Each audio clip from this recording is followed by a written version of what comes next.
Today's topic, the opulence of the absolute, Bhagavad Gita chapter 10. So we will also try to see a recap of what we have done, and also try to understand why Bhagavad Gita, to get the context in place.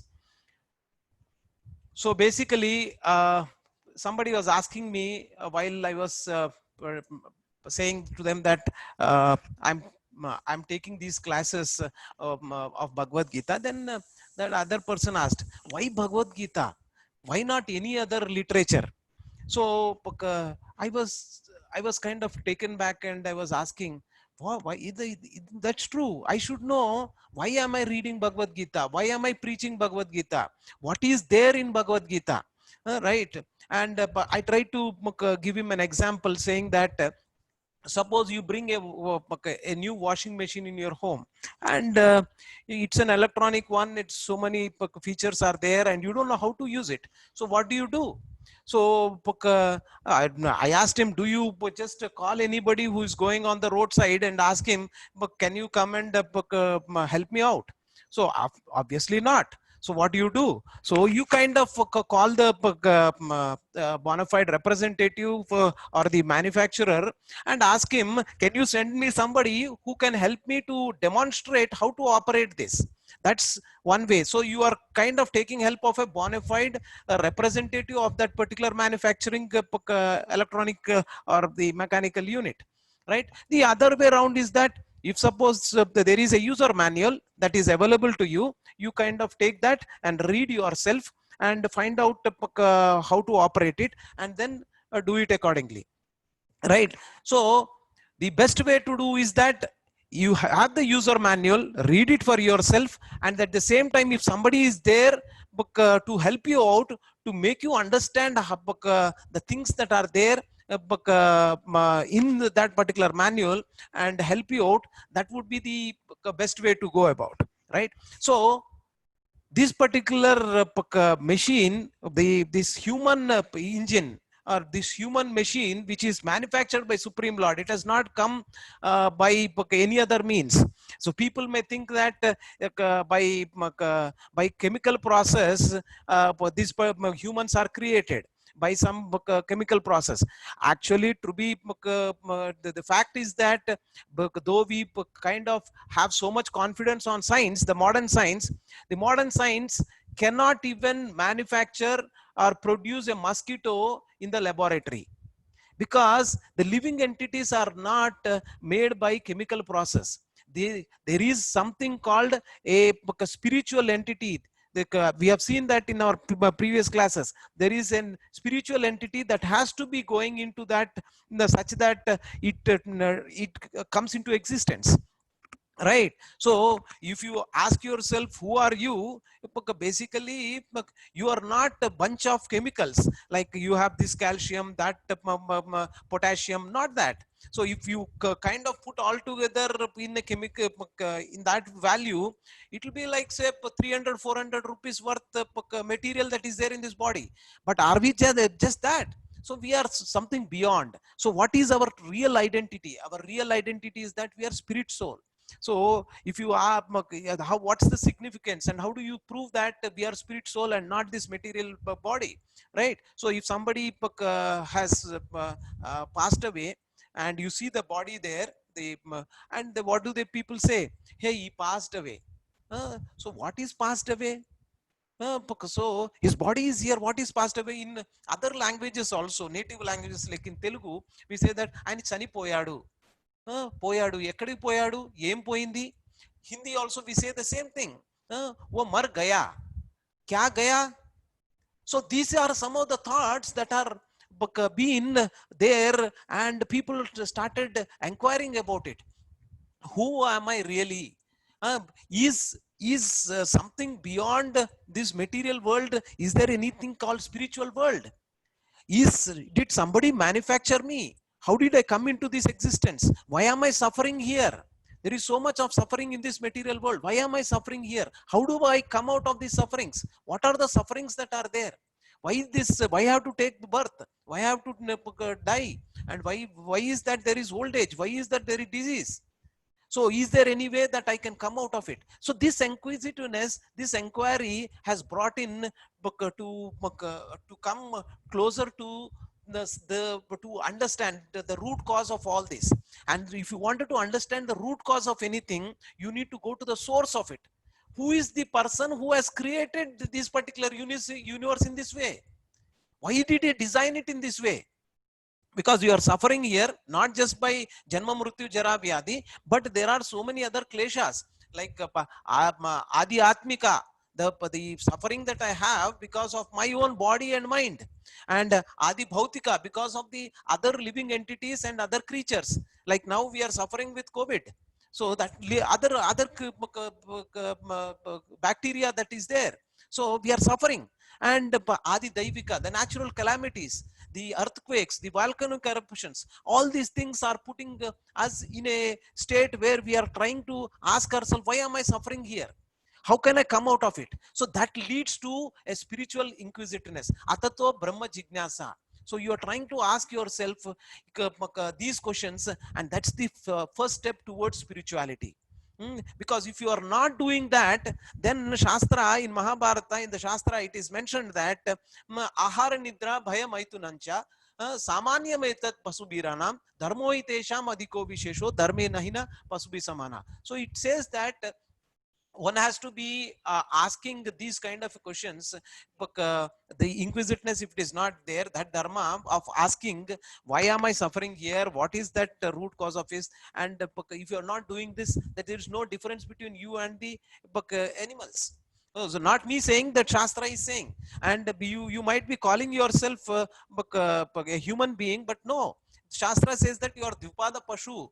But Dipada Pashu meaning you're well dressed. I have good dress, well dressed, sophisticated. You're living in a sophisticated way. Nice bed, nice AC apartment, and nice vehicle to go. All these sophisticated way you're living. Well dressed, sophisticated, two-legged animal. So yes, we should inquire. We should understand why Bhagavad Gita, and how I can really take advantage of this human form of life. If not, we are just two-legged, well-dressed, sophisticated animal, right? So with that introduction, I would like to inspire you all to take up this course seriously, such that we can really elevate our consciousness and lead a purposeful life, because none of us have a purpose, the actual purpose in our life to do something beyond this eating, sleeping, mating, and defending. So why one should really go for it and take the advantage of these classes and read Bhagavad Gita. So before I dwell there, I would like to congratulate all of you for taking this course seriously and joining for today. So a quick introduction about, so we have problems in our life, and what does Vedas do? Vedas basically give you solutions to your problems. And what is Bhagavad Gita? Bhagavad Gita is the essence of all Vedic literature. It's called Gita Upanishad. So basically it gives you the essence of the all the Upanishads. And in Vedas, there are to solve the problems, there are two ways that you can do. One is attached engagement. So whatever activity you are doing, you can get attached to that engagement, and you can do that kind of a work. And that is one way that it is given in the Vedas. And the other way you can do that is detached disengagement. By Gnana, you know that this particular material world, which is made up of these Pancha Mahabhutas, and also this is not permanent. You know that this particular world is, Krishna says that this particular world is Dukhalayam Ashashvitam. That means to say that there is suffering in this world, at the same time it is temporary. So a Gnani will, when he gets the complete knowledge, then he thinks that why I should get engaged with this material world at all? Let me just get out of it. And this is called detached disengagement. You are disengaging from the activity that you are supposed to do, or you are with any of the activities with related to the material world. So the other one is that The attached engagement is basically kama. Kama means I have a desire and I do that activity because I have desire in mind. The kama means desire. So that is, these are the two ways. Now Arjuna was asking one question. Oh, they was asking one question to Krishna, saying that you are saying that the intelligence is higher than fruitive activities. Then why should I really do any activity at all? Because intelligence is used in the gnana part, but and with that intelligence, but I come to conclusion that why should I engage in the fruitive activities? But I do not want to do activities. Then Krishna gives, and that is where Bhagavad Gita comes into picture, and it gives you a solution which is a combination of these two methodologies, or the two ways that is given in Vedas. Okay, so before I go there, I just wanted to define what is these particular words that I am using.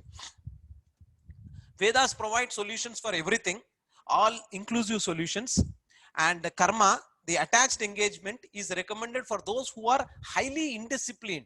So they can be disciplined. See, instead of doing it, see, I'm a lazy bug, and I do not want to do any activities. I'm a person having no other higher purpose in life other than sleeping, eating, mating, and defending. Very indisciplined life. For those, at least you kind of push him, saying that, yeah, these are the things that you will be getting, so do it. Because keeping the desire in mind, the giving some other things to promote him, we start with that. So this is called attached engagement. So you are attaching to the fruits of the activities. Oh, okay. So the next methodology, what is given in the Vedas, what we just now discussed, is the gnana, the detached disengagement. This is recommended for those who are very advanced and who are totally dispassionate towards the things in life. This goal is to get them realize that there is nothing much to pursue in this material world. Go beyond matter. But there is one danger here. The main danger is that, that's what Krishna, Arjuna was asking Krishna.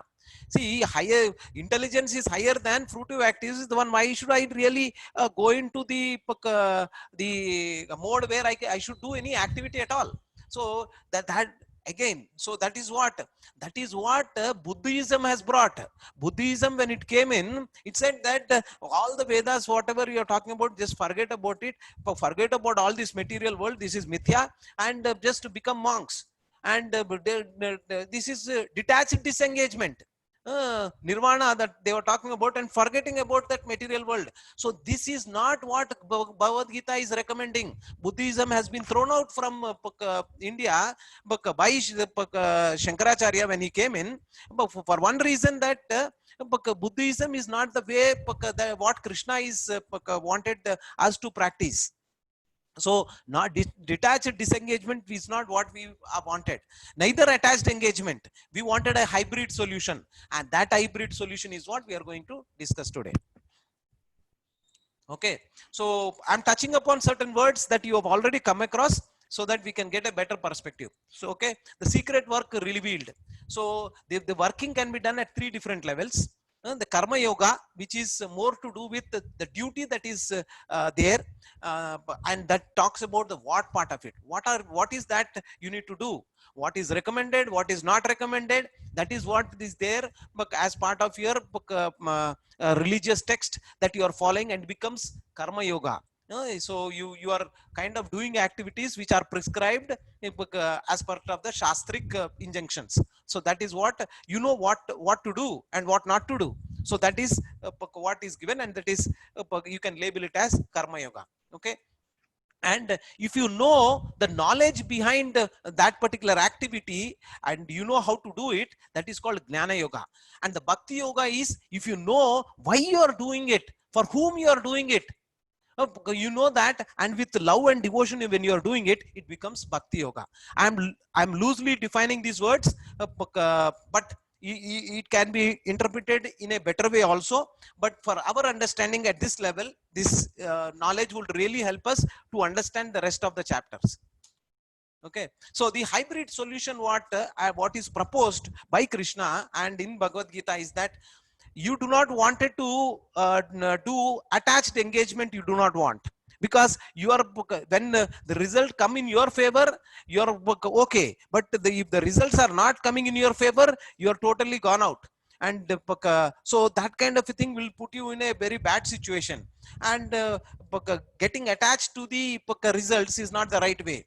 And detached disengagement is also not good, because you are just giving up the activity totally, because you know that this material world is whatever activity is not permanent, and there is no reason for me to get engaged. So that so there is hybrid solution, the detachment from this particular Gnana Yoga, and the engagement from the Karma Yoga.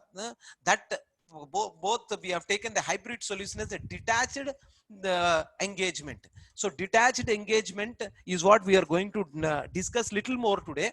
And this detached disengagement is engagement is called Buddhi Yoga, the smart yoga. So the hybrid one, that's called smart. I know we are kind of bringing certain words and we did not define it properly. So we are going to do it, and then we'll go to today's chapter for a few more minutes, and I'll get on there. So what is Buddhi Yoga? So Buddhi Yoga, as part of the definition goes, it says that Buddhi Yoga is nothing but Karma Yoga on a strong foundation of Gnana Yoga with a mindset of Bhakti Yoga. So just keep that in mind. And when you read Bhagavad Gita, read Bhagavad Gita with this particular definition or formula that has been proposed here. And so basically, I'll repeat that. Buddhi Yoga is nothing but it's Karma Yoga on the firm foundation of Gnana Yoga with a mindset of Bhakti Yoga. Okay, so that is what we are talking about. And what is the end result when you perform your activities in a smart yoga way or in the Buddhi Yoga way? And Buddhi Yoga meaning we are using your intelligence also, right? And you have this kind of a framework when you are doing your activity. So Buddhi Yoga is Karma Yoga, action on a strong platform of Gnana Yoga, that is knowledge, with a mood and intention of Bhakti Yoga, that is with devotion you are doing. The right to perform duty, earned responsibility, no enjoyment to fruits of action or results. So that is what we gain when you do your Buddhi Yoga. And the final state of yours is that you're equipoised in success or failure. So you are not attached to the fruits, whether it is. So that is the kind of state we wanted. So this is a kind of Atma Rama state. Atma Rama state is the state where you're equipoised, whether and that's what Krishna is always saying to Arjuna. Arjuna, we become equipoised. Sitoshna Sukha Dukkada. So that means to say whether it is things are going in your favor or not in your favor, you are getting success or failure, you're equipoised. So you are not attached. You are doing your things as a duty at the same time. You are not expecting. You are not attached to the results. That's what we wanted, right? And in the 9th chapter of Bhagavad Gita, Arjuna was asking a question saying that what is the what should one do at the time of death? So, and very nicely Krishna mentions that if you wanted to come out of this material entanglement, you need to think about me at the time of death. That's what he was saying. And in fact that is true. So life is an examination and death is a life is a preparation. Life is a preparation, and death is an examination. And whether you are passing that exam or not, it depends upon at the time of death whom you are thinking about. Whether you are thinking about your material attachments that you have, or you are thinking about the Supreme Lord. And when you think about the Supreme Lord, obviously your bhava is to be there with Krishna. So you will go back to the spiritual world. And and he has already described in 9th chapter how the spiritual world is.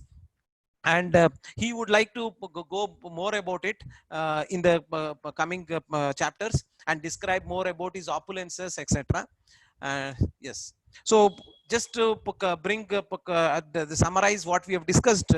Our it's the analogy is that the car of our life, right? And how do we use these words? The karma yoga is the what part. The what part is about the whatever the body is there for the car is more to do with the karma yoga part, because you have this body, you and you know each one has got his own uh, uh, kind of things to do in life, right? So what you need to do, you know, uh, and that is karma yoga. The Gnana Yoga is how to really do that.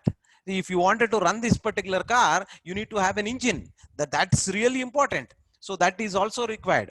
And the Bhakti Yoga is basically asking you why you are doing it, for whom you are doing it. Because, so that is what you need to really know. And what is Buddhi Yoga? Basically, before that, the some of the things in practice when you do is Karma Yoga. You can do it as a service, seva, and the swadhyaya, the study that you are doing to gain that knowledge is swadhyaya, reading books, Bhagavad Gita, Bhagavatam, etc. And the sadhana, the spiritual practices that are being proposed to you, and which we will elaborate in today's chapter, which is the summary of the entire Bhagavad Gita is given as Chaturloki Bhagavad Gita. Chaturloki, in the 4 slokas, Shri Krishna summarizes the entire Bhagavad Gita. That's what is there in today's discussion that we are going to do. And this leads to a higher way of living, and this is called Buddhi Yoga. So when you do it in this kind of a framework, you are really living a life which will be fulfilling, and at the same time it will lead you to your ultimate purpose in your life. Okay, I'll move forward now. And again, what's the difference between these 4 different types of yoga? The Sankhya Yoga, which you have come across, is a systematic analytical study of the body and soul, the matter and spirit. The Sakama Karma, without expecting the desire of the work that you are doing. Karma Yoga is centered towards the action. Bhakti Yoga is centered towards devotion. And Buddhi Yoga is basically centered towards intelligence to do that particular yoga. Okay. Okay, so what's the connection between the 9th chapter and the 10th chapter that we are going to discuss today? Krishna ends the 9th chapter with the imperative to fix the mind on Krishna. In 9.34, he said, Manmana Manbhakto. So basically, Krishna is saying that you fix your mind on me. So that is what he is saying. And do your activities. So that is what Buddhi Yoga is also. Because so you are doing your activities in that particular framework. Okay, therefore this chapter 10 describes the Lord's opulences on which a devotee can fix his mind. So if you wanted to fix your mind on something, you should know in detail what is that. So unless and until you know what is that you need to fix your mind on, you cannot fix your mind. So Lord is logically trying to go now to the next level by saying that these are my opulences, on which a devotee can fix his mind and remember him when by when we see something which is opulent in this material world, or very powerful or very beautiful in this material world, you can relate and you can think about the Supreme Lord. Right. The conclusion of chapter 9 is that one should become a pure devotee of the Lord, and in chapter 10 he tells you how you can do it. Therefore, chapter 10 will increase our devotion by hearing about Krishna's opulences. Okay, you can, when you see, that's what it is, right? If you are interested, if you wanted to fix your mind on somebody, but you wanted to know more, for the mundane example is that suppose you have a boyfriend or a girlfriend. So you wanted to when do you think you will be interested to, or you fix your mind, or your mind is fixed when you wanted to know more about him or her. So you, what kind of dress she wears or he wears, and what are the things he likes, where does he stay, what does he do, what is he doing now. So these kind of things, and this also holds good for some of the cine actors that you are interested to, right? You also wanted to know where does he live, how does he eat, all these things. So knowing about the person on whom you need to put your mind is what Krishna is talking about, right? Now, the most confidential knowledge in the first sloka, Krishna was talking about what are the qualification you need to receive this knowledge. So, one of the things that you should always have is that you should be free from envy. Unless until you are free from envy, this Bhagavad Gita knowledge will not come to you. So one of the reasons why we came to this material world is because we were envious of the Supreme Lord. We said that, hey, why only Krishna is getting all the credit? Why Krishna is only being worshipped? Why not me? So once you have this envious nature, you cannot really proceed in your spiritual path. So one should be free from envy. Anasuya way. So that is what is the means to receive? First and foremost thing is the Shravanam. So you need to hear. So that's what we are doing now. So proper hearing is what we need to do. And since all of you are properly hearing and you just came to this particular, join this particular program, that to hear it. So that's the qualification that you already have. So what are the benefits? Relief from the miseries of the material existence. So all these material existence, whatever are the miseries, you just can overcome. Okay, so that's some of the things that have been summarized, and and it also talks about in the 9 process of devotional service, and the first one, it starts with the Shravanam part, hearing, Kirtanam, that chanting the glories of the holy name, and Smaranam, remembering, Padasevanam, Archanam, Vandanam, Dasyam, Shakyam, and Atmani Vedanam. So it starts with hearing. So that's what. Okay, so we'll go to the today's chapter, chapter 10, which is acronymed as C, because most of the time we see this material world, or we wanted to see in the right perspective. So the acronym is C. S stands for the source of everything, and E stands for essence of the Gita, the Chaturulaki Gita. The essence of the entire Gita is given, and E is for everything. So we'll just discuss each one of them. Yes, source for everything. Modern science is founded upon the methodology of ascending knowledge, where one attempts to understand reality in its fullest extent by empirical research and experimentation. See, modern science is basically the ascending knowledge.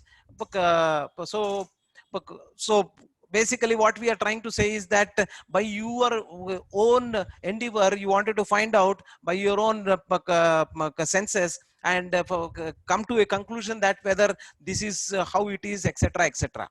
But there are some limitations by doing or following this ascending process of knowledge. So what is recommended is that we need to follow the descending process. The descending process is what is the knowledge that is coming from the source, which is not contaminated, which does not have any defects, because whatever nowadays we are proving that somebody has got a Nobel Prize for doing certain contributing some things or finding out something, and there is one more person who is getting a Nobel Prize for destroying the other person who has already got a Nobel Prize.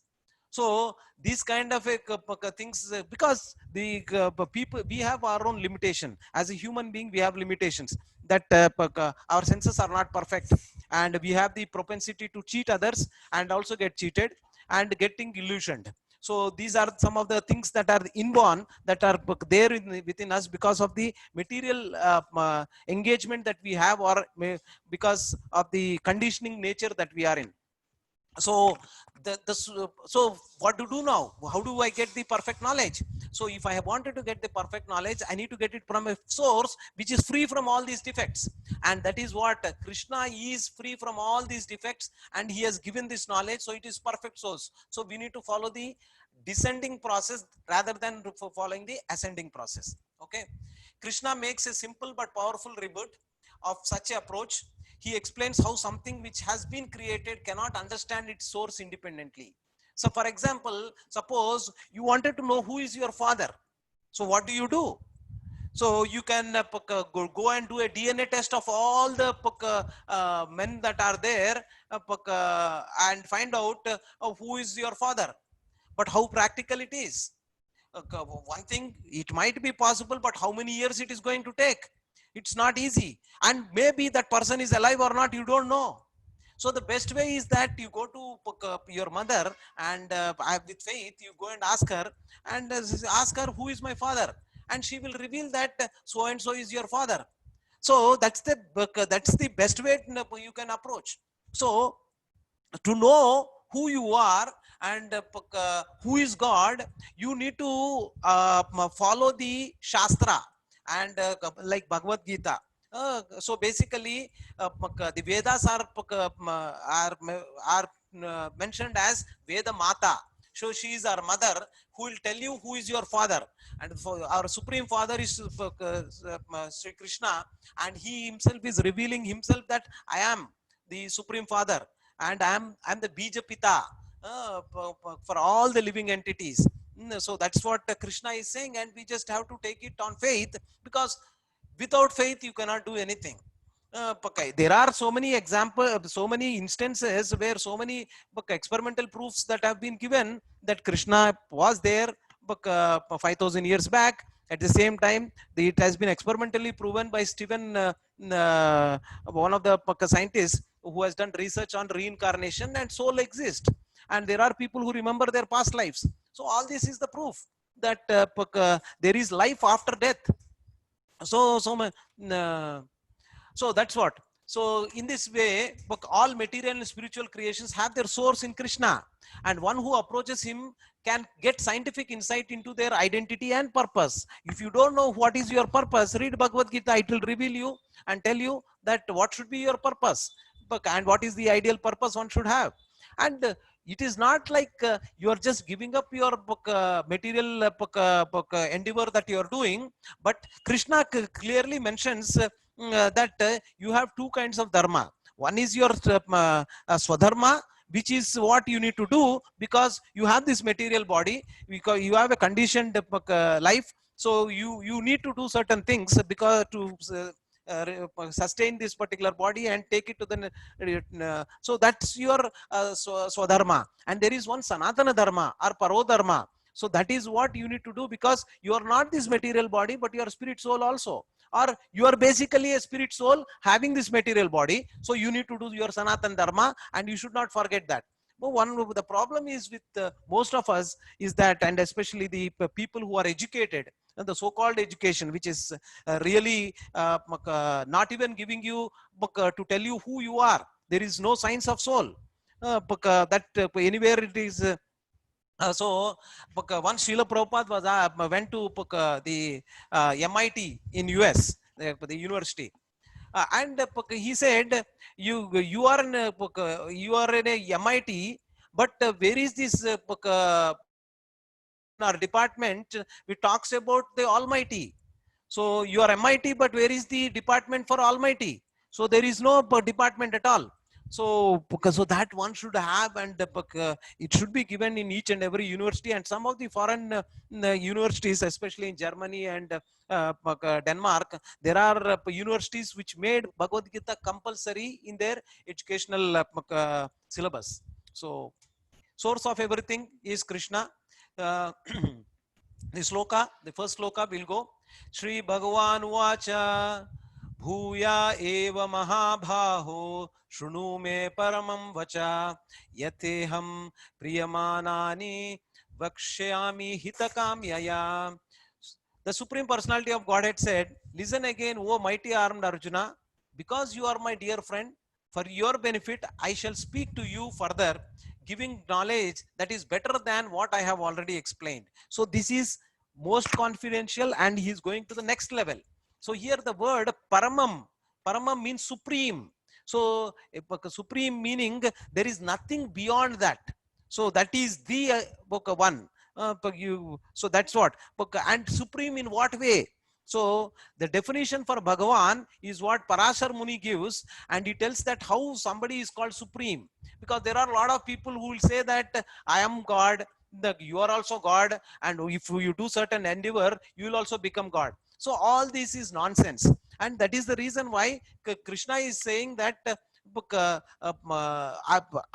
Paramam, the supreme, I am telling you. And Parashar Muni is giving you the definition for the supreme or Bhagavan. So Bhag means opulence, and Van means one who possesses it. So, so that's what in Vishnu Purana it is mentioned by Parashar Muni, saying that this Supreme Lord has got 6 opulences, and one who is full of 6 opulences, who has full strength. So it said that Aishwarya, all wealth, Viryasya, all strength, Yashasa, all fame, Shreyaha, all beauty, Gnana, all knowledge, Vairagyascha, all renunciation. So somebody who has got all these 6 opulences in full, so that person is called Bhagwan. And Krishna has exhibited when he came 5,000 years back into this Bhuloka, and he exhibited all these opulences. So that is, and anything and everything that originates is coming from Krishna. He is the origin of everything. So the next sloka. Name vidhu suragana prabhavam na maharshayah aham adhir hi devanam maharshinam cha sarvasah. Neither the hosts of demigods nor the great sages know my origin or opulences, for in every respect I am the source of the demigods and sages. So now it sometimes we come across or we are in a dilemma, especially for those who come from a so-called the name which is misnomer Hindu religion. We have so many gods in one way. We call them as gods, but all these are demigods. Demi means not a dummy. I'm saying demigods. So demigods are those who are, so basically let me tell you who are devatas, Devi and devatas. And who, as we just now mentioned, Supreme Lord Bhagavan is only one, and this is been this has been mentioned in our Vedas, and all our parampara sadhus and gurus have also mentioned this. So we just have to take based on that Guru, Sadhu, and Shastra. And Supreme Lord Sri Krishna is the Sarva Karana Karanam. So he is the person who is responsible, and he is the source of everything. Now, who are these demigods? And so let us discuss very quickly on that, because the Krishna is saying that I am the source of the demigods and sages also. So the, see, if you have prime minister, and under the prime minister you have a lot of cabinet ministers, so many, one for irrigation, one for home department, one for the information and broadcasting, so and so. So, and they have got given certain responsibilities to do their job. Similarly, the Supreme Lord has given certain responsibilities to maintain this material world. Certain people are designated to do certain things. Say to give this light to this particular material world, you need sun, and a person who is responsible for the giving you the sunlight is Vivaswan, he is mentioned, right? That is a person who is there, and who is the presiding person for that particular activity, right? Similarly, Varuna Dev, who gives you rains, etc. And you have Indra, we have Chandra, we have so many other demigods, and we have 33 demigods, 33 Devi and Devatas, who are taking care of these material world, and they are, and we are supposed to respect them and give them their due weightage and due respect, because they are designated or they are being deputed by the Supreme Lord. But again, you should understand that who is what. The Supreme Lord is Krishna, and he is the Bhagwan, and these are all demigods. And there is one person was asking me that, well, what do we, are we supposed to worship Kali, or are we supposed to worship the other Devi and Devatas? Then what do we do? They see, it is like this. suppose if for inaugurating your company which you started, you called upon the chief minister as well as the local MLA also you called. And when you are garlanding, first whom you will garland? You will garland the MLA who is the local person, or you will be garlanding this chief minister first? Obviously you will you will be garlanding the chief minister first, and the MLA also will say that no, no, no, don't garland me first, you have to garland the chief minister because I am working under his supervision. So similarly, whenever you wanted to show your whatever you wanted to show, you can do the same thing with the Supreme Lord. Supreme Lord should be given the due weightage because he is the source of everything, and the other demigods are there and they are doing their respective jobs. So should not disrespect them. At the same time, know that who is the Supreme Lord and give due weightage to the Supreme Lord and do your activities. Okay, so how to understand Krishna? So Lord indirectly declares, here I am as the Supreme Personality of Godhead. The simple way is study, simply by studying his words in Bhagavad Gita and Srimad Bhagavatam, we can understand him in full. So Sachidananda Swarupa. We are also having this Sachidananda Swarupa, but because of the modes of nature, we are conditioned and we are not able to see that Sachidananda Swarupa that we are also. But at the same time, we are Anu, Shri Krishna is Vibhu. That means qualitatively we are the same, but quantitatively we are not the same.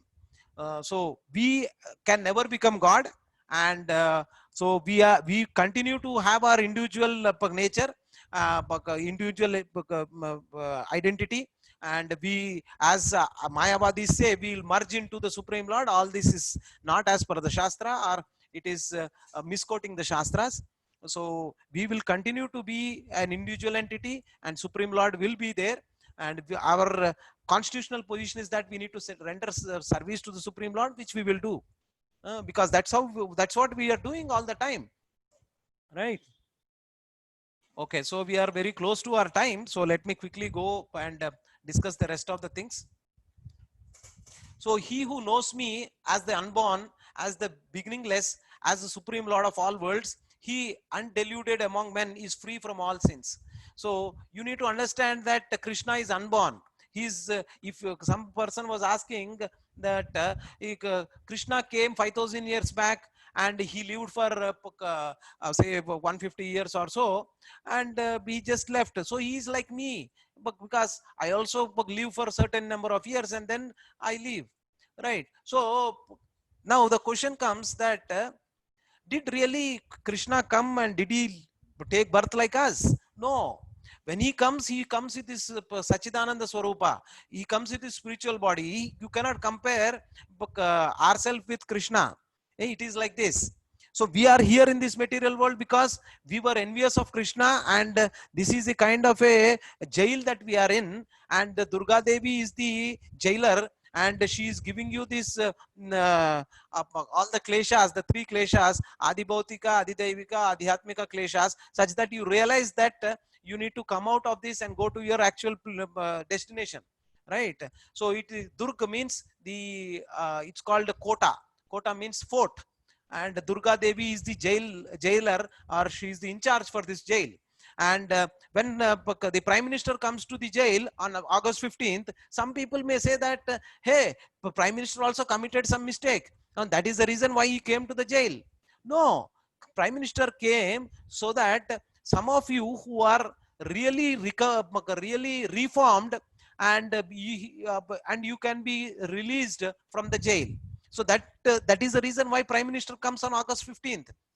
Right? Similarly, when Supreme Lord comes, he comes with the intention that I wanted to inspire people to come back to my dham. One.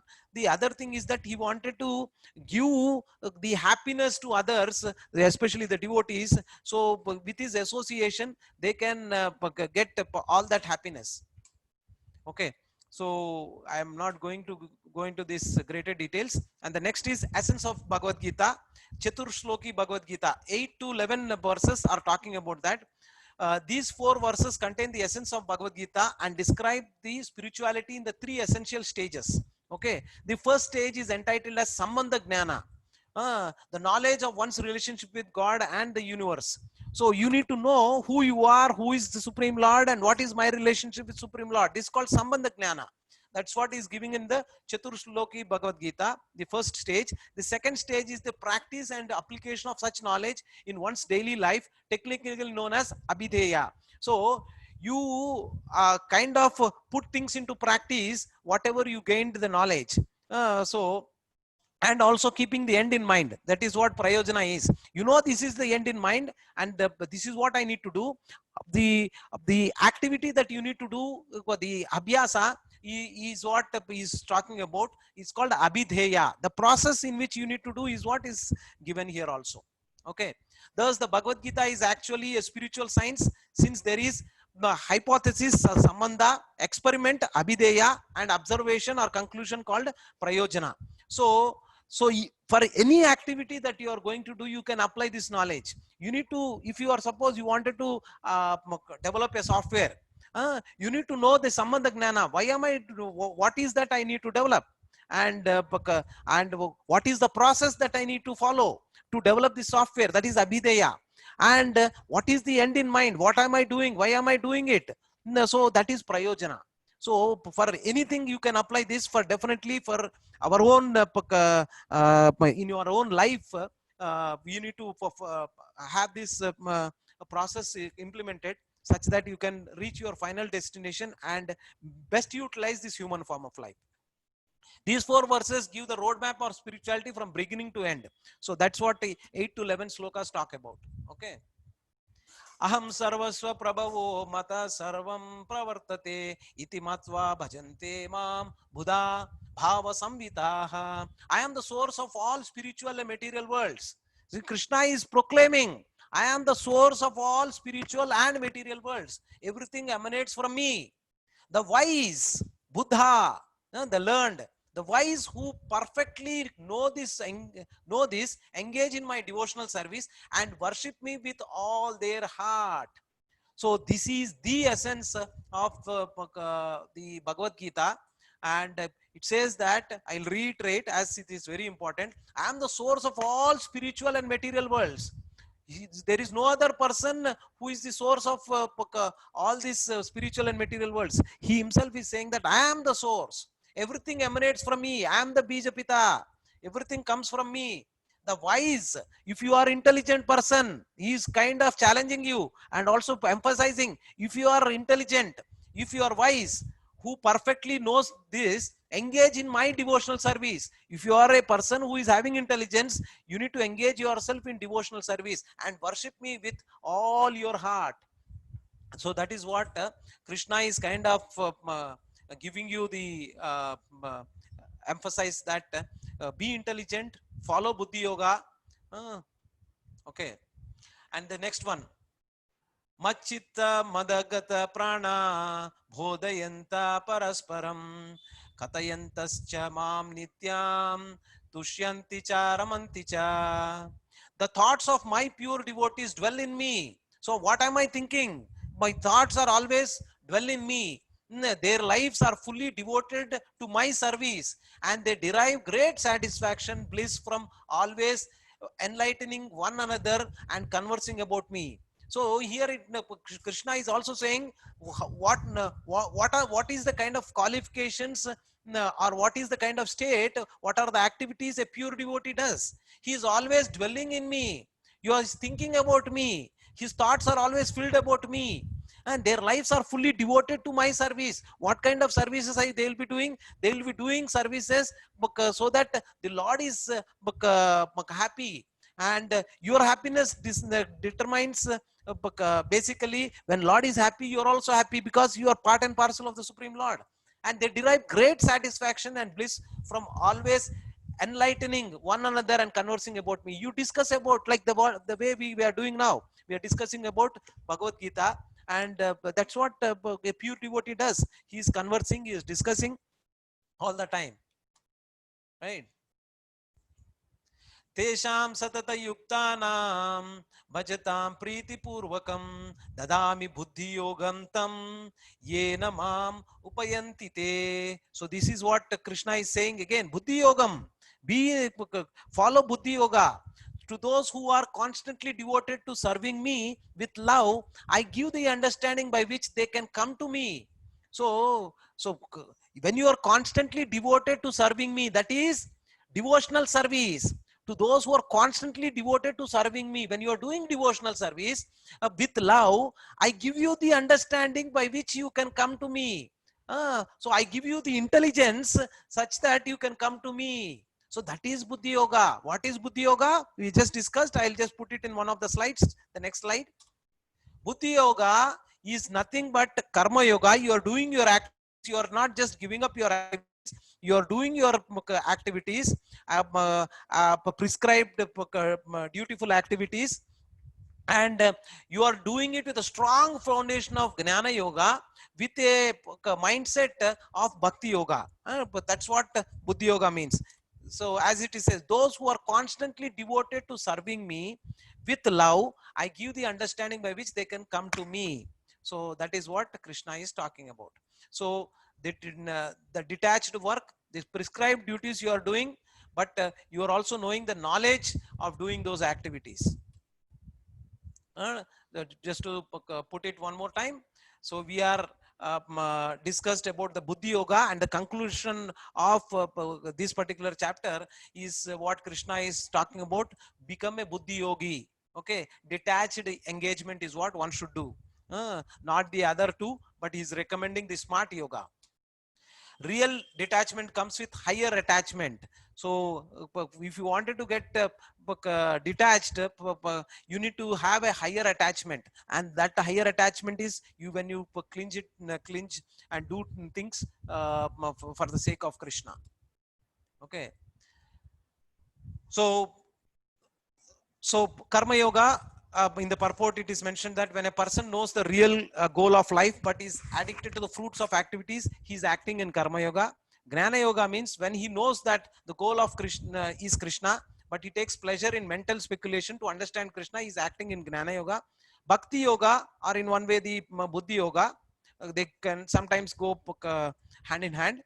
And when he knows the goal and seeks Krishna completely in Krishna consciousness and devotional service, he's acting in Bhakti yoga or Buddhi yoga, which is complete yoga. This complete yoga is the highest perfectional state of life. So that is what that's what Krishna is saying, that become a Buddhi yogi.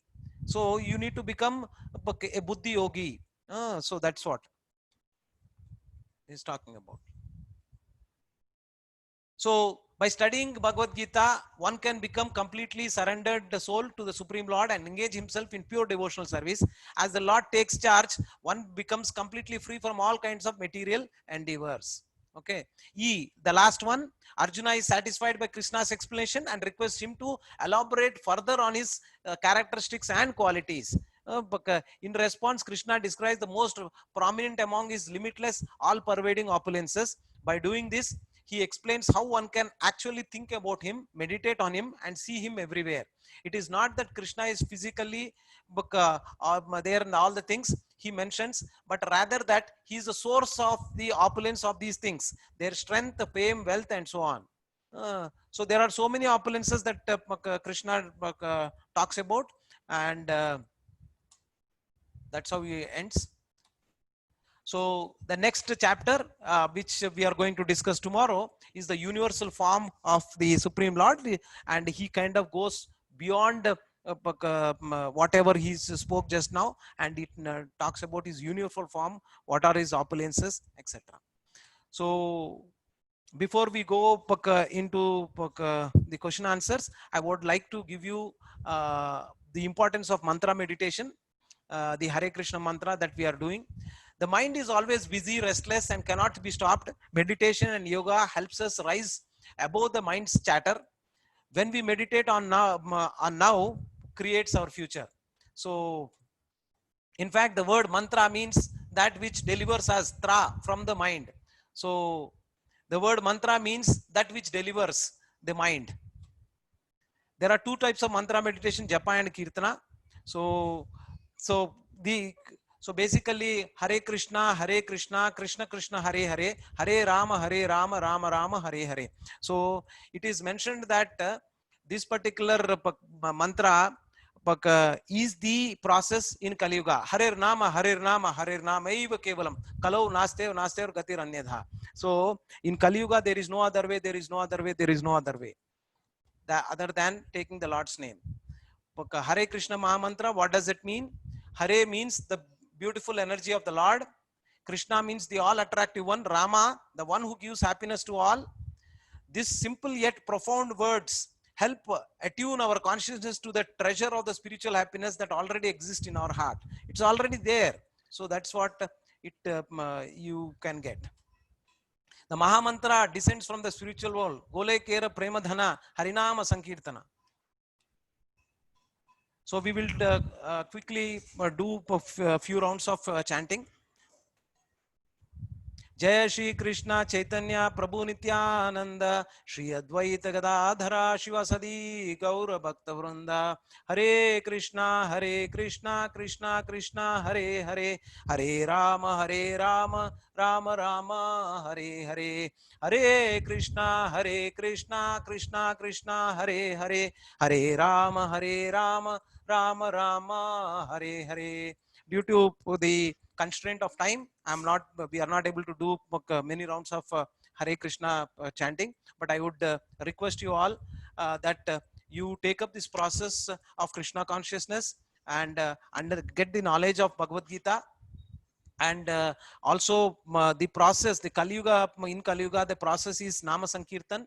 So take the Lord's name, chant. It takes 5 to 6 minutes to complete one round of chanting, which is 108 times taking this Mahamantra.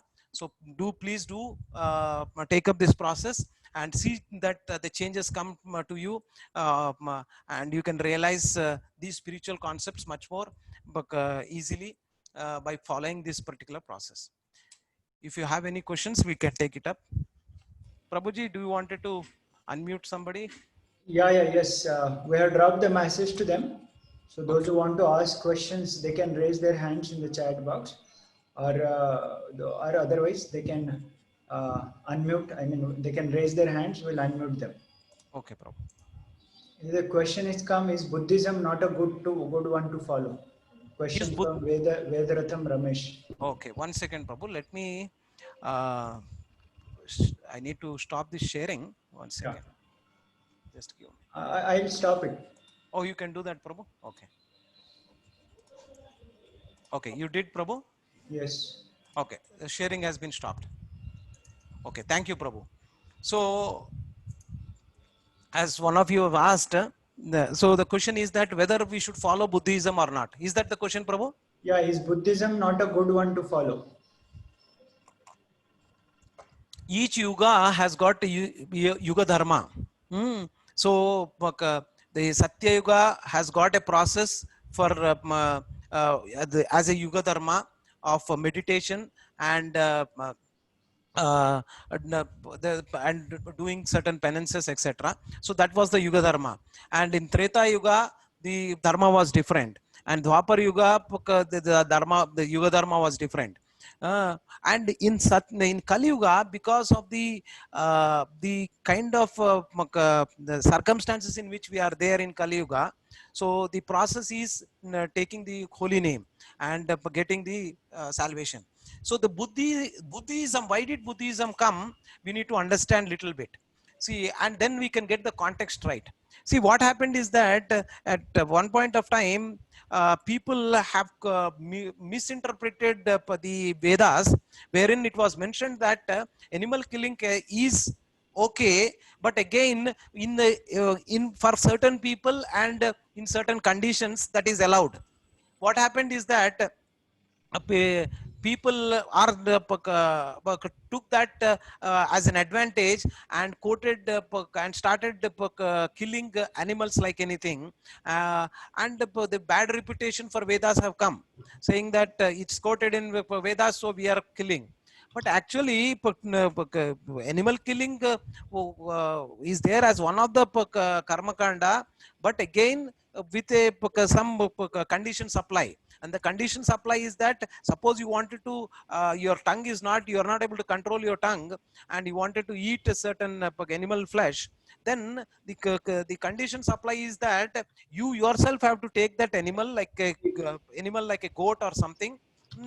And you need to on Amavasya go to a Kali temple in a remote place where the temple is there, and you kind of before killing that particular animal, in its ears you tell one mantra, and the mantra it says that now in this life I am not able to control my tongue, so I am killing you. Next life you take the human form and you kill me, so that is called mamsa, you kill me. So but people have not taken it in the right way, and Buddhism has to come with a with the principle that ahimsa paramo dharma, because that is the paramo the dharma for that time is that ahimsa, because people were killing left and right. And but again the what Buddhism has taught is that they did the detached disengagement is what they kind of did. They left all the family etc, and everybody was becoming monks, but that's not what we wanted. So then and that is the reason why you cannot see a trace of Buddhism in India, for the reason that Shankaracharya, when he came, he wanted to establish the confidence on Vedas, but in a Mayavadi grab, he but gave confidence to people that follow Vedas. And he has given the Gita Mahatyam and the Bhajagovindam, where he clearly mentioned that Krishna is the Supreme Lord. And the only process is that you need to do Hare Krishna Mahamantra. Bhaja Govindam, Bhaja Govindam, Bhaja Govindam Mudamate, Sunny. So basically, what it says is that, what Shankaracharya has told is that you need to take the Lord's name. So Buddhism is not the right way, because our Yuga Dharma is to take the Lord's name and do whatever needful for your spiritual enhancement. And that particular process what they are following, I have been to Vipassana, a center where they kind of do meditation, and in the first process, as part of their first course is that you need to attend the 10-day course, wherein 9 days is noble silence. You do not talk to anybody, you just do meditation. But meditation is the Yuga Dharma for the Satya Yuga, not for Kali Yuga. So you are bringing something which is not compatible. So that is the reason Buddhism is not the principles are not the right thing. Follow Bhagavad Gita, what Krishna has mentioned, that is the Dharma. Hare Krishna. Yeah, thank you, Prabhuji. Any other questions anyone want to ask? Please, either they can put in chat box or they can raise their hands in the. Okay. So they say that there is one saying, they say that if you understood everything, there are no questions. If you don't understand anything, there are no questions. So those who have not understood that in any of these two extremes, there will be questions. So I presume that you understood everything. If Yes, that is yeah, yes, Prabhuji. Your presentation were very nice, and you brought out from the basics. Although it's important, but then you gave a good foundation of presenting in seeing the Bhagavad Gita with the right perspective. So here thank you, one Prabhuji. question have come from Teja Kondapalli. Hare Krishna Prabhu. So as per the clarification given by you, can we conclude that the Buddhists are not following the Yoga Dharma? Oh, absolutely, Prabhu. See, as we have seen, they are not following the Yuga Dharma. See, there are so many processes that are there, but you need to see what is applicable, and see, anything will go with the three things: Guru, Sadhu, and Shastra. So, does any of the things that Buddha is teaching, are they applicable, are given in the Shastra? One. So that you need to see. Sadhus, what are the, see, there are knowledge can come from four paramparas which are coming from the Supreme Lord. The source is all Supreme Lord. There are four authentic paramparas. So you need to follow. We come from the Brahma Gaudiya Madhva Sampradaya. So similarly, Kumar Sampradaya is there, Rudra Sampradaya is there. So this knowledge is not a mundane knowledge. It is spiritual knowledge. It has to come from Guru Parampara. So so Buddhism is not recommended, and it is not the way. The way is what is told by Krishna in Bhagavad Gita is the way. Next question is asked from Dr. K. Preeti. Please repeat Hare Krishna mantra meaning. Amazing compilation you made, Guruji. Namaskar. Okay. So I just wanted to probably. So basically, the gist is this. So let's not go into the literature part. When I am doing Hare Krishna Maha Mantra, what is the consciousness that I have? My consciousness is that, hey Krishna, please engage me in your service. So that is the kind of mindset that I have when I am taking Hare Krishna Maha Mantra. So it is like when I am taking Hare Krishna Maha Mantra, you are crying to the Supreme Lord that I am, like it is like the child crying for his mother, to for her mother, like because you are missing your mother, that's why the child is crying. So we are also missing our Supreme Father, and we wanted to go in his association, we wanted to get engaged to him, and we wanted to do service to him. So that is the kind of consciousness with which we are taking Hare Krishna Maha Mantra. So please, Supreme Lord, please engage me in your service. So that's the essence. Thank you. Many participants are appreciating your presence, that how you neatly presented the chapter and gave the real essence of Gita one can carry. Yeah, the next question have come from KR. How we remember Supreme Lord at the time of death? Generally, we have a bonding with our family members and all. So he's asking about mostly the attachment, how to cut out of that attachment and have focus on the Supreme Lord at the time of death. Okay. So as I mentioned to you, life is a preparation. It doesn't just come like that. It's a preparation. You need to do it. So that, see, suppose most of you are educated people coming from different universities, and okay, if you wanted to take a final test, which is after coming after 1 year, don't think that one day before, 2 days before, you can read and you can just pass your exam. So you need to do a lot of preparation, and that's what life is, a preparation. And the death is the basically exam that you are giving, and whether you are passing or failing is what it determines, based on the kind of preparation you do.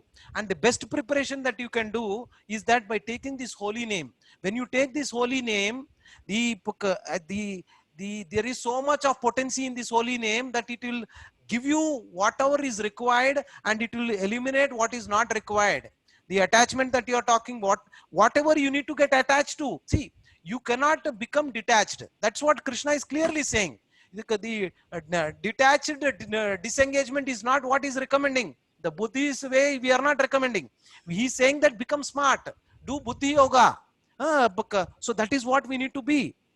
So Hare Krishna Mahamantra, Cheto Darpana Marjanam. So when you take this Hare Krishna Mahamantra, the dust that is accumulated, but not in this life, but previous life vasanas, whatever is there, that has to be removed. And when you take up this Hare Krishna Mahamantra, it will remove all the dirt, all that impurities that are there. And once you become eligible at the time of your death, to go back to your original constitutional position and constitutional place. So these both should happen. One is that you should get purified, and you need to get qualified to go back to your spiritual abode. So that is what will happen when you take Hare Krishna Mahamantra. Hare Krishna. Yeah, thank you. Thank you, Ramji. Anyone more want to ask questions? They can, you can speak out also. You can raise your hand in the chat box and we'll unmute you. Or those who want to ask question, you can drop in chat box or by text. We'll read out your question. So, yes, Raj. Yeah, please do not hesitate to ask questions by unmuting. See, unless and until we come out of our apprehensions, what others will think. See, if you, there is saying, if you are not asking a question, or by asking a question, you might, in front of others, you might, they might think that, hey, this person is a fool. Why is he asking this kind of question? But instead of becoming a fool for your lifetime, better is that you ask this question and become a fool for one in front of one or two people now. But yeah, Yes, thank you. Sorry if I'm going beyond my limit and saying this. Here here the hands have been raised. And from Teja Kompal. Yes, you can unmute and speak. Teja. Hare Krishna Prabhu, Dandavat Pranam. Dandavat Pranam Prabhuji. Hare Krishna. Prabhuji, in the course of your discourse, you have said 33 demigods. It is it 33 demigods or 33 No. million? 33 కోట్లు 33 crores 33 33 crores. crores or Mukkoti means 3 kotlu kada? Probably Prabhu, I'm sorry, I just got confused. 3 కోట్లు. Three. I'm not sure about the number. I'm just got confused little bit. It is said 33. 33. Your 33 million is correct because Yes. million is 3 Yes, 33. crores. Yes, Mukkoti. 33 million. Because sometimes because of our own Kali Yuga Prabhav, your memory is short. And 33 million. That's correct. 33 Sorry, I million wanted a demigods. clarification. Sorry. Yeah. Thank you, Prabhu. Yeah, but the essence is this. The essence is that the demigod, there are so many demigods. If you wanted to digest your food also, there is a demigod who is going to help you to digest your food. You don't know. You think that this is a mechanical instrument, but there are so many demigods who are helping you to do it. So many things. Next one, very nice question has come. I thought we'll take that. It will help all. This question from KR. How can we free from envy? Okay. So how can you free from envy? So you know that who you are. So when you know who you are and you know what is your purpose in your life, that will set you to do things in the right perspective. Right? For now, we do not have a real purpose in our life. See, there was one TV advert when I was very small, like when I was in a childhood. There used to be one TV called Onida TV. The slogan used to be saying that neighbors envy, owner's pride. Owner's pride, neighbors envy. So the material world is that. Material world always wanted to prompt you saying that, hey, the other person has got a BMW car. You just got a Mercedes car. Or they say that you just got a Hyundai car. So this kind of comparison is what is happening, and it is a lot of enemies coming into picture. Now I'll give you one story that is there in our literature. There were two people who are doing a lot of penance and to get to get some kama in the sense desire. And there are two people, both are neighbors. And one was doing at one level and the other was doing at a different level. So the Supreme Lord came and to the first person and said, what do you want? I am going to grant you whatever you want. Then he said, go and ask the down person, what does he want? And whatever he is going to get, give me double. So that's the envy. He gets one, I get two, twice. Then he comes down and he asks the other person who is there down, and this person asks, what did the other person ask? So did you give any boons to him? No, he said this, whatever you are going to get, you should get double. Then he said, take out one of my eye. So this eye, take it out. So that now the other person will be blind. He will not have two eyes. So this is envy. So in the material world, we are contaminated and this envy is there because we don't know what is our ultimate goal in our life. We do not have purpose in our life. What should be our purpose? And once you are clear about your purpose, envy will automatically go. And one important thing, have the right kind of an association. They say that I can tell you your character when I know the best 4 friends that you have. So have the right kind of an association, because envy and all this is because of the association. So having the right association will put you in the right perspective to deal with things, and envy will slowly go away. It will take some time, but it will go away. Next, thank you. Here hand is being raised from Usha. You can unmute and speak. Hare Krishna, Usha Mataji. Hare Krishna Prabhu. I just had a question. I mean, I have a question to that of envy that our previous devotee asked. It isn't that easy, Prabhuji, and it is not about we are envious. I mean, it's about timing. It's about the success comes to one at one point in time. For other, it's at another point in time. But then, how do you keep yourself devoid of such kind of envy until the time that reaches you. So you are saying that envy is an essential part of becoming successful in life. Is that what you mean? Not necessarily. Until the time it gets to you, it's a human nature. I'm only saying it's a human nature that you start envying the person over. I mean, the same way as we are saying that, okay, we are envious about Krishna and that's why we have all of this. Okay, as a human form, if we are saying that we are envious about Krishna, I mean, it's more natural. We are not even, when for the person who is not even engaged into any of these consciousness theories, it is more natural that they get engaged in such thoughts.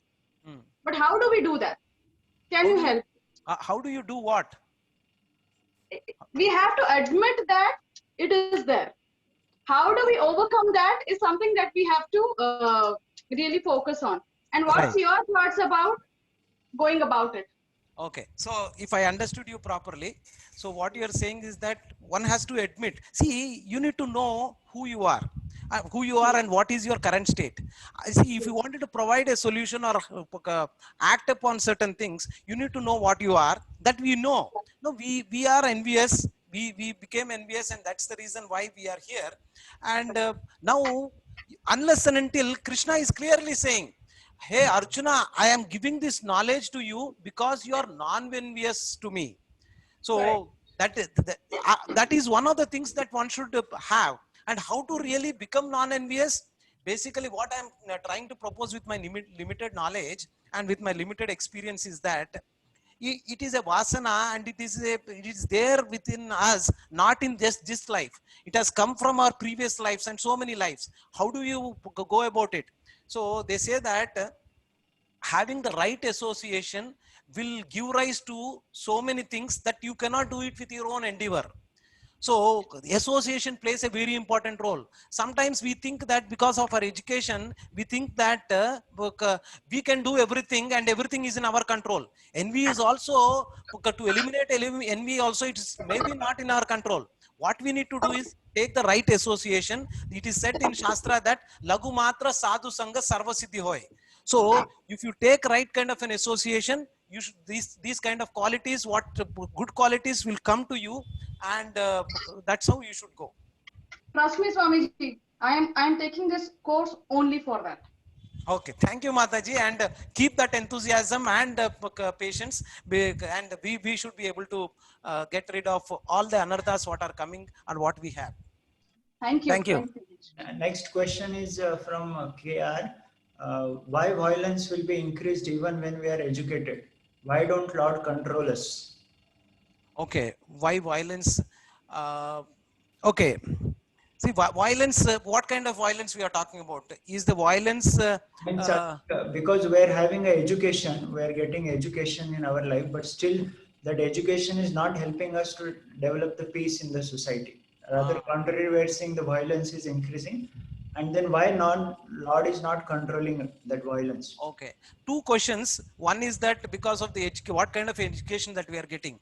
The education that we are getting is not God consciousness education, because forget about God consciousness. It doesn't tell you what you really are.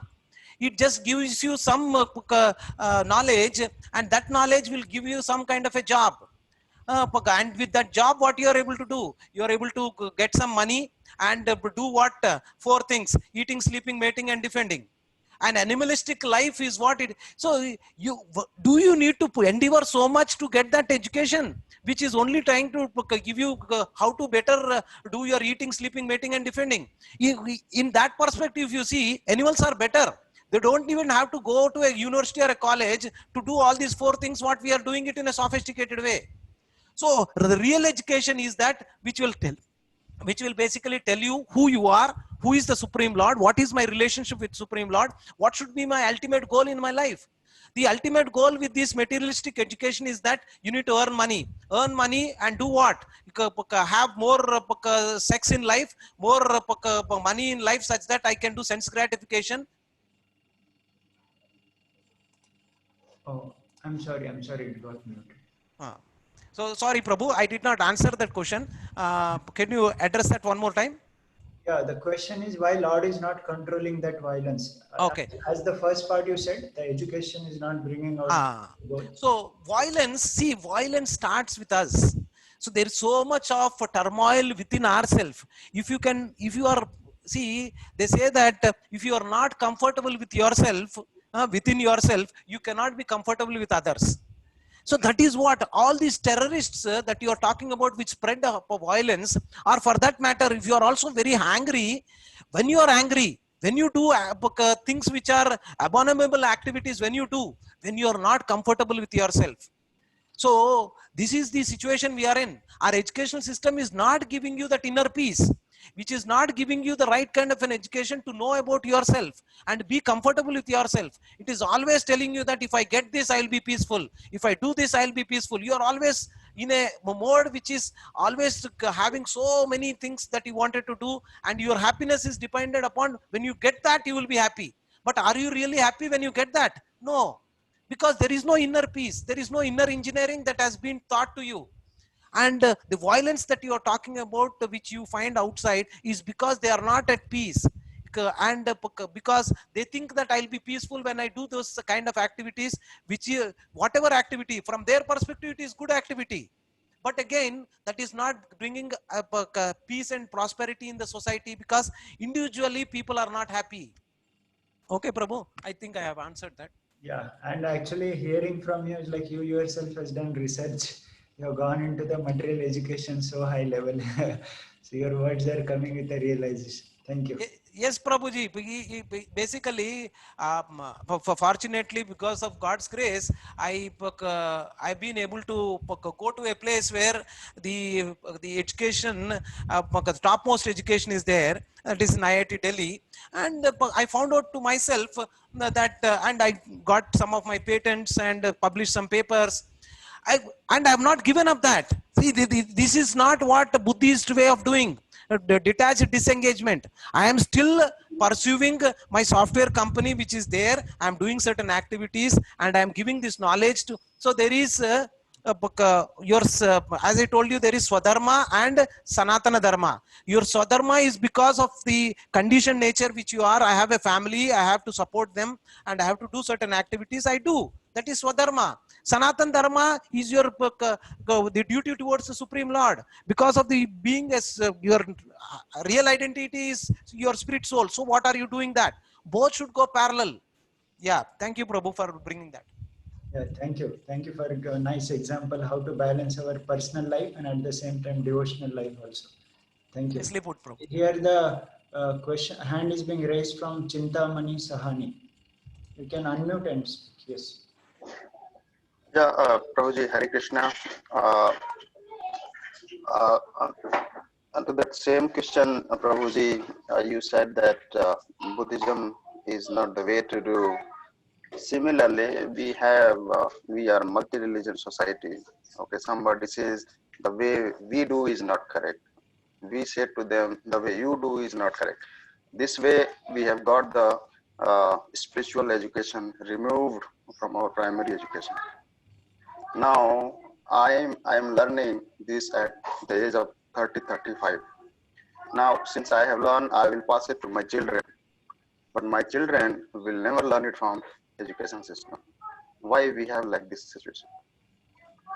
See, Prabhu, that's a very vital and very important question you have raised. Yeah, here a similar question has come in the same line. What can we do for school level teachers also if such things are happening? Why this is so, and what can be done for schools, children, so that our children grows nice? See, Prahlad Maharaj says that Kaumaram eva acharati. See, what this knowledge of Bhagavad Gita and Bhagavatam and the spiritual knowledge should be inculcated when you are in Kaumaram state. That is when you are in kids. But because your slate is white at that time. So it is better that you impart the right knowledge at that age. But this knowledge can be given at any age. But best is that you give it in the schools and colleges where they have a larger lifespan to impact the society, and they come out in a way that they can impact the society. One. So the one of the questions he was asked is that each religion has got its own way of doing, and each person says that this is the best way to do. So what do we do about it? So the Christians say that the Bible is the way, Quran says that Quran is the way, Muslims say that, and Jainism says this. See, the origin of all is Vedas. Vedas, and the Vedas are told that they are Apaurshaha. All this Vedic literature is called Apaurshaha. It has not been written by human beings. It has come from the Supreme Lord, Apaurshaha. So that's one thing. So what we are following is not per se the so-called religion. Hinduism is not a religion actually, and this is a misnomer. So what Muslims they coined this word called Hindu, and that too in a wrong way. The people who are staying in the northeastern part of this land of the river Sindhu, they were called instead of calling people who are the other side of the Sindhu river, they called them as Hindus. But there is no word called Hindu in any of our Vedic literature. So that's one thing. So the Bhagavad Gita is not a religion per se. It is basically way of life. So that is the reason why you see that Bhagavad Gita, it can be used as a text in any school and colleges, in any university. And that is the reason why some of the universities like Denmark and other places where in Germany, they made this Bhagavad Gita compulsory, because it gives you the right kind of an education, right perspective about yourself and your society where you are in, and how to deal with yourself, and you become a good human being first. So that is not getting done. It's unfortunate, but we should start somewhere. And this ISKCON has been very focused on giving this knowledge as part of the value education. We are doing these kind of programs in schools and colleges, and we touched so many schools and colleges, thousands of schools and colleges last year, and we wanted to increase this. And with your support, people like you who are there, Sahani Prabhu, so we definitely wanted to take it to the next level with all your support and help. Yeah, thank you, brother. Thank you. Actually, about religion, Srila Prabhupada also comments. He says how same question was asked to Srila Prabhupada when he went to America. Have you come to convert Christians into Hindus or what? Yeah. So Prabhupada said, I did not come to convert anybody. I came to make you a better Christian. Absolutely. So the purpose of all religions, the end goal is to develop love for Krishna. That's the whole. Absolutely. And everybody has their stages, so there is nothing wrong. Whereas Bhagavad Gita we study because there's a topmost education. So there is just to add to Sitaram Prabhu's comment, see, religion, the word religion means religion. It's basically rejoin. The word, the root, etymologically, the word religion comes from rejoin. So you want to reconnect with the Supreme Lord. That's the end goal for Christianity. That's the end goal for Muslims. That's the end goal for any other religion. So that's what Bhagavad Gita is giving you, how to better connect with the Supreme Lord. That's what is given. Thank you. Yeah, thank you. And regarding education also, as we learn, there is a saying, each one teach one while being taught by one. So all of us have to learn, practice and share with others, then surely it will bring out. And as Prabhuji mentioned, from our ISKCON side, this value education courses are being running for the schools and colleges. And we look forward for all the schools related people associated so that we can create a good awareness with the society at large. Thank you. So it was a great enlightening experience to have Prabhuji for us this today's morning session. And he founded the basics to approach Bhagavad Gita. Although the chapter was quite vast, but he gave in a gist. So surely all of you have set your proper understanding. And any other last questions, or we'll end then otherwise? Okay, so people are greatly appreciating Prabhuji. They're saying that it was a great session on question answers. And you have given a very nice foundation for approaching Bhagavad Gita also. Thank you. Yeah, thank you, Prabhuji. Thank you very much. Hare Krishna. Thank you all for being with us this morning. Let's meet for tomorrow for chapter 11. Hare Krishna. Srila Prabhupada ki jai. Jai. So before we end, we express our thanks to our today's teacher, by in our traditional way by saying Hare Krishna, Hare Krishna, Krishna, Krishna Krishna, Hare Hare, Hare Hare Rama, Hare Rama, Rama. Rama Rama, Hare Hare. Thank you very much. Grantara Srimad Bhagavad Gita ki jai. Srila Prabhupada ki jai. Jai. Thank you very much, Prabhuji. Hare Krishna.